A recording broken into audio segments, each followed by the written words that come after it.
하나님은 우리의 피난처시요 힘이시니 환난 중에 만날 큰 도움이시라.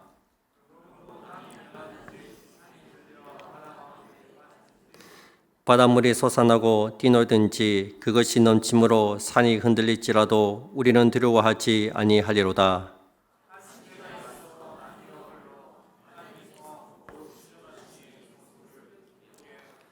하나님이 그 성중에 계심에 성이 흔들리지 아니할 것이라. 새벽에 하나님이 도우시리로다.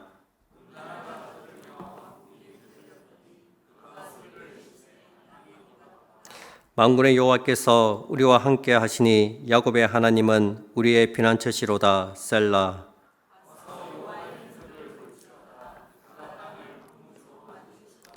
그가 땅끝까지 전쟁을 쉬게 하시며 활을 꺾고 창을 끊으며 수레를 부사르시는도다.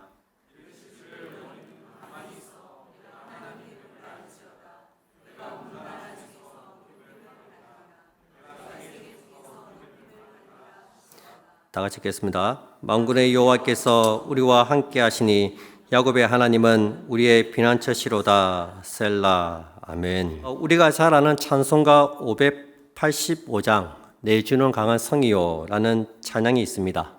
이 찬양은 종교개혁자 마틴 루터가 지었습니다. 루터가 이 찬양을 부르면서 종교개혁을 부르짖었습니다. 그래서 당시 사람들 사이에는 이 찬양을 종교개혁의 전투가라고도 불렀습니다. 루터가 이 찬양을 지을 때 묵상했던 성경 말씀이 오늘 우리가 읽은 시편 46편 말씀입니다. 이 46편을 배경으로 해서 내주는 강한 성이요 라는 찬양을 지어 불렀습니다. 시편 46편의 주제는 하나님께서 강한 성과 같이 우리의 피난처가 되신다는 것이 주제입니다. 이 동일한 구령구가 7절과 11절에 반복해서 나오고 있습니다. 7절에 보시면 만군의 여호와께서 우리와 함께 하시니 야곱의 하나님은 우리의 피난처시로다. 11절에도 보시면 만군의 여호와께서 우리와 함께 하시니 야곱의 하나님은 우리의 피난처시로다. 이 동일한 구령구가 두 번이나 반복해서 나오고 있습니다.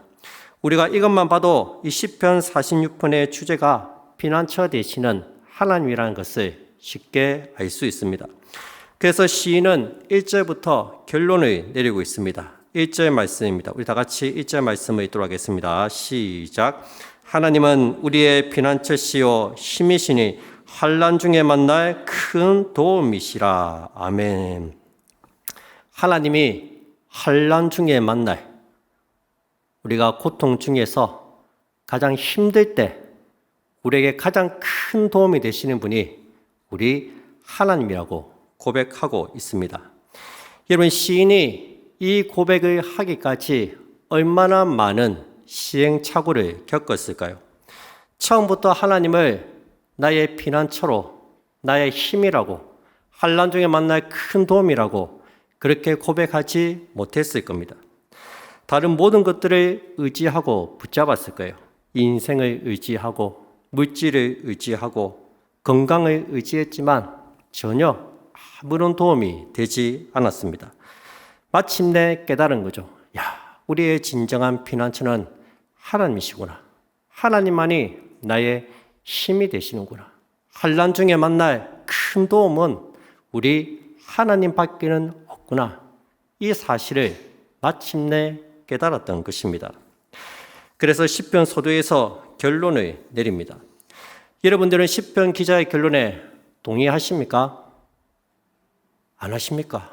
목소리가 작습니까? 동의하십니까? 정말 그런 것 같아요. 우리가 사람을 의지하지만 그 역시 연약한 인간이기 때문에 실망할 때가 많습니다. 물질을 의지하지만 이 세상에는 돈으로 해결할 수 없는 문제들이 많이 있습니다. 오히려 돈으로 해결할 수 있는 문제라면 가장 쉬운 문제라고도 말합니다.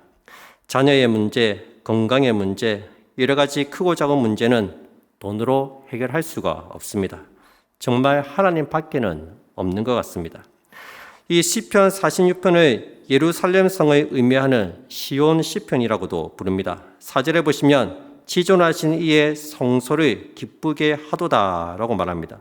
5절에서는 하나님이 그 성중에 계심에라고 합니다. 그래서 이 시편을 시온시라고 부르기도 합니다.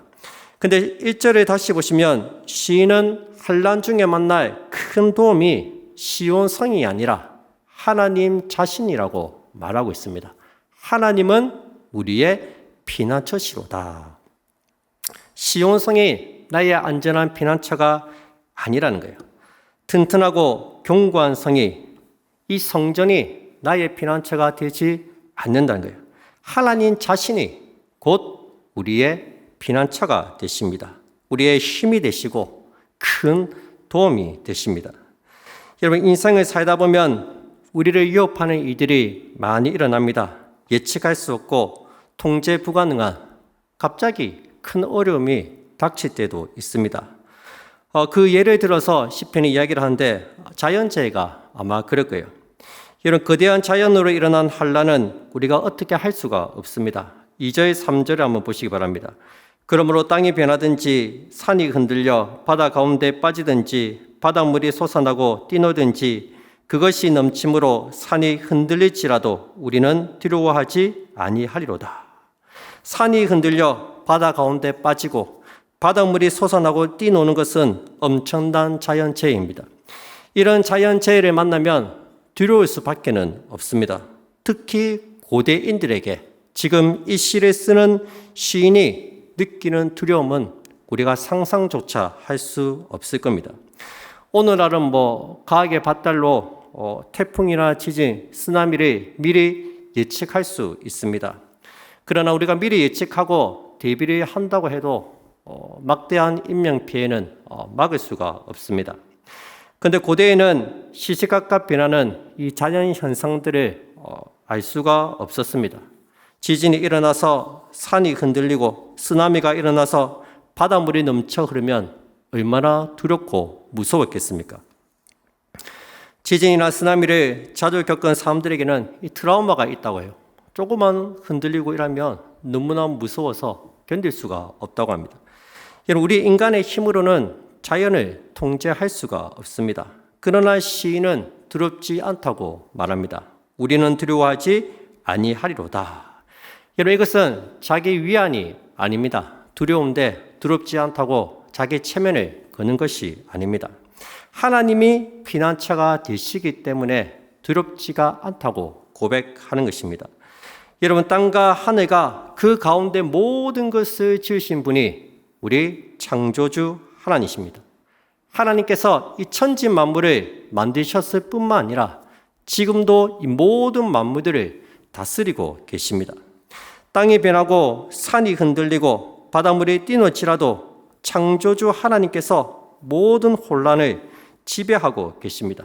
때문에 우리의 궁극적인 피난처가 하나님이 되실 수밖에 없다는 것입니다. 이런 우리 인생에도 이런 예측할 수 없는 자연재해와 같은 일들이 많이 일어나고 있습니다. 땅이 흔들리고 바닷물이 뛰노는 우리를 집어삼키는 거대한 폭풍 같은 일들이 많이 일어나고 있습니다. 내가 해결할 수 없는, 내가 어떻게 손쓸 수 없는 그런 일들이 일어나고 있습니다. 수십 년 전에는 IMF 구제 금융 사태를 맞이했습니다. 불과 몇 년 전에 우리는 코로나와 같은 팬데믹을 경험했습니다. 영화에서나 일어날 일들이 실제로 일어나고 있습니다. 예측할 수 없었던 일들이 우리 가정에, 우리 사회에, 전 세계에 일어나고 있습니다. 정말 땅이 흔들리고 바닷물이 뛰노는 일들이 일어날 때 우리가 어떻게 이 모든 문제들을 해결할 수 있겠습니까? 그때 창조주 하나님을 우리의 피난처로 삼아야 합니다. 여러분, 우리 하나님이 창조주 하나님이시지 않습니까? 하나님께서 창조하신 세상에서 일어난 모든 이들은 하나님의 통제 아래에 있다는 것을 여러분 꼭 기억하시기 바랍니다. 하나님만이 이 모든 이들을 컨트롤할 수 있다는 것입니다. 하나님께서 우리의 환난도 다스리고 있다는 사실을 꼭 믿으시기 바랍니다. 하나님이 만드신 세상에서 일어나는 크고 작은 문제들, 어려움들은 모두 다 창조주 하나님의 손 아래에서 일어나고 있다는 것입니다. 심지어 우리 하나님께서는 죽음까지도 다스리고 계십니다. 예수님께서 우리를 위해 죽으시고 부활하셨기 때문에 죽음까지도 다스리고 계십니다. 하나님께서 우리의 궁극적인 보호자요 피난처가 되십니다.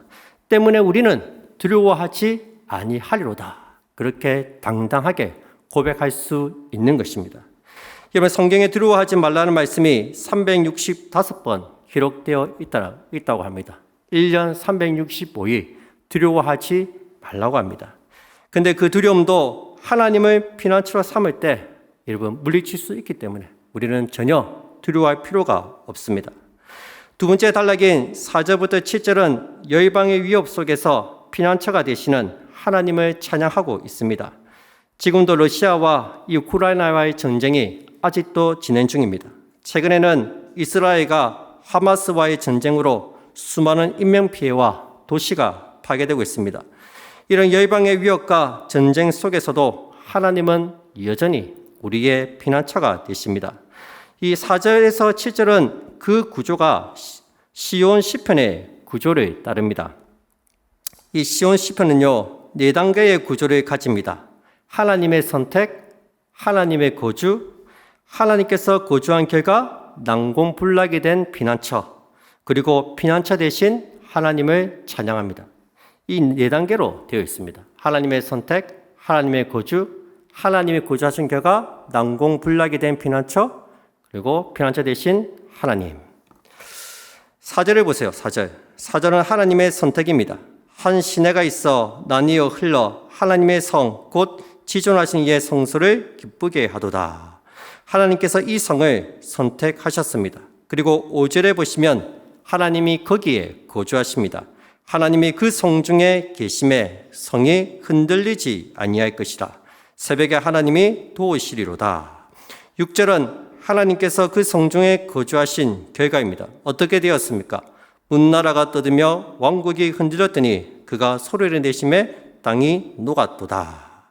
여러분, 하나님께서 성 중에 계시니 그 성이 난공불락의 요새가 되었습니다. 여러분, 그 상업을 한번 우리 가정으로 한번 바꾸어 보시기 바랍니다. 하나님께서 우리의 가정에 거하심에 우리 가정이 난공불락의 요새가 되었습니다. 우리의 삶의 터전에 하나님께서 거하시면 그 어떤 어려움과 문제도 우리를 흔들 수 없습니다. 하나님께서 환난과 고난을 겪는 내 마음속에 거하시면 우리의 심령은 이 세상에서 가장 안전한 피난처가 됩니다. 7절입니다. 만군의 여호와께서 우리와 함께 하시니 야곱의 하나님은 우리의 피난처시리로다. 하나님이 나와 함께 계시기 때문에 하나님이 나의 피난처가 되신다고 고백하고 있는 것입니다. 우리 보시면 7절 끝에 셀라가 있죠. 셀라. 가로 안에 셀라가 있죠. 이 셀라가 3절에도 나오고 11절에도 나옵니다. 총 3번 셀라가 등장합니다. 여러분, 시편은 노래입니다. 이 셀라는 일종의 순표입니다. 잠시 쉬었다가 불러라는 거예요. 그래서 셀라가 나오면 잠시 멈춰서 묵상을 하라는 것입니다.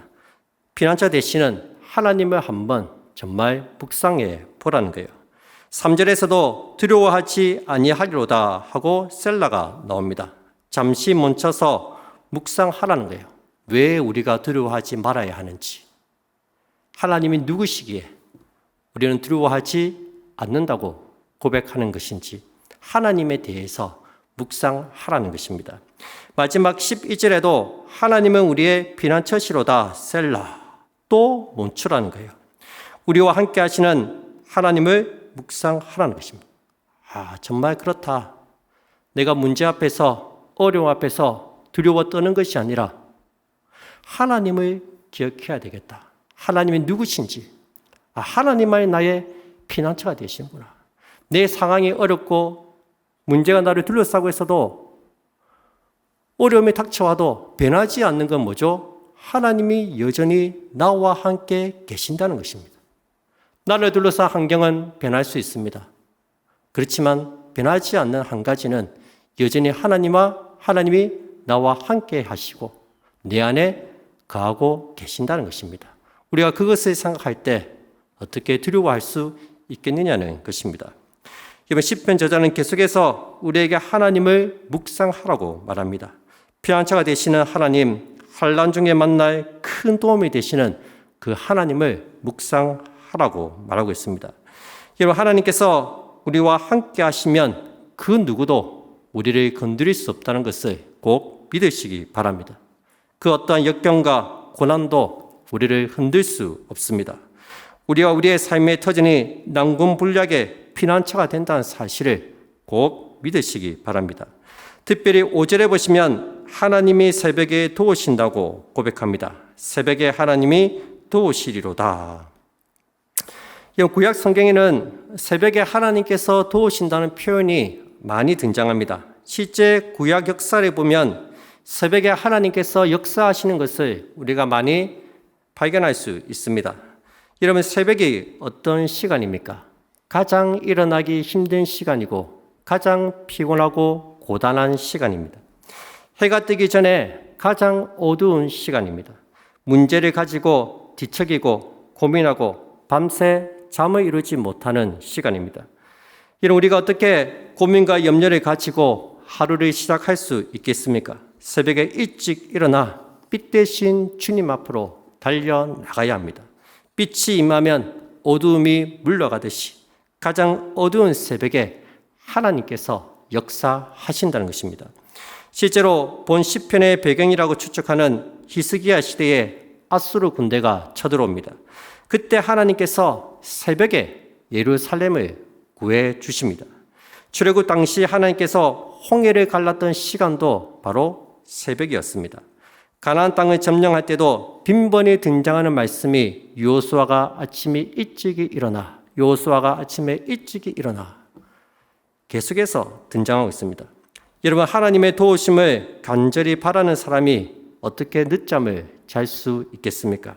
하나님의 도우심을 간절히 바라는 사람은 새벽에 일찍 일어날 수밖에 없습니다. 그래서 시인은 하나님께서 새벽에 도우신다고 고백하고 있는 것입니다. 가장 어두울 때 하나님은 우리의 어둡고 절망적인 현실 속에 빛으로 찾아오셔서 모든 공경으로부터 건져주시고 도와주신다는 것을 꼭 믿으시기 바랍니다. 마지막 8절에서 10절까지 시인은 모든 사람을 초대합니다. 와서 하나님께서 행하신 일들을 보라고 말합니다. 우리 8절과 9절 함께 읽도록 하겠습니다. 시작. 와서 여호와의 행적을 볼지어다. 그가 땅을 한무지로 만드셨도다. 땅끝까지 전쟁을 시게 하시며 활을 꺾고 창을 끊으며 수레를 불사르시는 도다. 아멘. 활을 꺾고 창을 끊으며 수레를 불사른다고 말하고 있습니다. 이런 보통 전쟁에서 승리하면 무기들은 재활용을 합니다. 활이나 창을 다시 새로 만들려고 하면 그만큼 시간도 오래 걸리고 또 물자도 많이 소비됩니다. 그래서 가급적이면 멀쩡한 활이나 창은 그대로 수거해서 다음 전쟁에 대비를 합니다. 근데 말씀해 보니까 활을 꺾고 창을 끊는다고 말합니다. 수레도 재활용하지 않고 그냥 불태워 버린다고 합니다. 전쟁에 대비하려면 최대한 이런 것들을 훼손하지 않고 잘 보관해야 되는데 오히려 이런 것들을 다 없애버린다고 말합니다. 여러분, 이것은 무슨 의미입니까? 무슨 의미입니까? 이것은 전쟁의 승리가 하나님께 있음을 고백하는 것입니다. 하나님께서 이기게 하셨기 때문에 더 이상 이런 무기들은 다 필요가 없다는 것입니다. 그래서 활을 꺾고 창을 부러뜨리고 수레를 불사르는 것입니다. 하나님의 승리에 대한 확신이 있기 때문에 이렇게 하는 것입니다. 무기가 없는 이스라엘 백성들은 이제 어떻게 하면 됩니까? 가만히 있으면 됩니다. 10절 말씀입니다.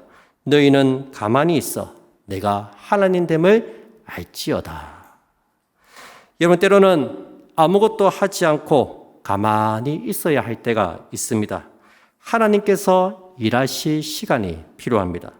내 힘으로, 내 능력으로 해결되지 않는 문제가 있습니다. 도무지 어떻게 손을 쓸 수 없는 어려움이 있습니다. 그때는 가만히 있으면 됩니다. 힘을 빼고 가만히 하나님께서 일하시기를 기다리면 된다는 것입니다. 청소년 사역자 신재웅 목사님이 있습니다. 이분이 인스타그램에 페이퍼 처치라는 온라인 교회를 세웠습니다. 요즘 청년과 청소년들이 인스타그램을 많이 하지 않습니까? 그래서 인스타에다가 온라인 교회를 하나 딱 세웠어요. 거기에 짧은 글을 올리시는데 깊은 묵상과 통찰력으로 지치고 힘든 영혼들에게 큰 위로를 주고 있습니다. 그 짧은 글들을 다 모아서 책을 한 권 내셨습니다. 책 제목이 참 좋아요. 책 제목이 쓰러진 김에 엎드려 하나님을 만났다.